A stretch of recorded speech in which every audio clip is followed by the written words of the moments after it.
কি রে আজকে কি কাস্টমার টাস্টমার আসবো না নাকি? ব্যবসা মানে একবার লাটে উঠে গেল। এ বাবু দাঁড়াও, কোন যাও? এ দোকান যাইতেছ হতে কিনে মু। আরে বাপরে হতে বেছে না যাও গা। আর বাবু হতে দেখতেছি গাড়ি হতে বেশবো না কে? বললাম এই দোকান হতে বেছে না, তুমি যাও তো, যাও যাও যাও যাও যাও। হদায় কাস্টমার আছে, আমি খুঁজতেছি আমার কাস্টমার। এ বাবু কোন যাও, কি নিবে? আমি তো এমবি নুমে দোকান থেকে 50 জিবি 1500 মিনিট কয় টিয়াতে নাও? নেই তো রেগুলার 1200 টাকা নেয়।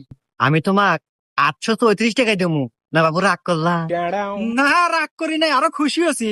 রাগ করো নাই, তাইলে এক কাজ করো, টিয়ারও দাও, নাম্বারটা দিয়ে দাও। এই নেন নাম্বার কও। 01743 ওকে যাও, এমনি চলে যাবেন, দাও দাও দাও দাও।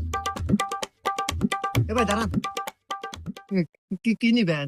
ভাই এমবি নিউ তো ভাই, এই দোকান থেকে নিতে আইছি। দোকান থেকে এমবি নিবেন, দোকানদার কি অফার দিবার পারবো? অফার দিতে পারবো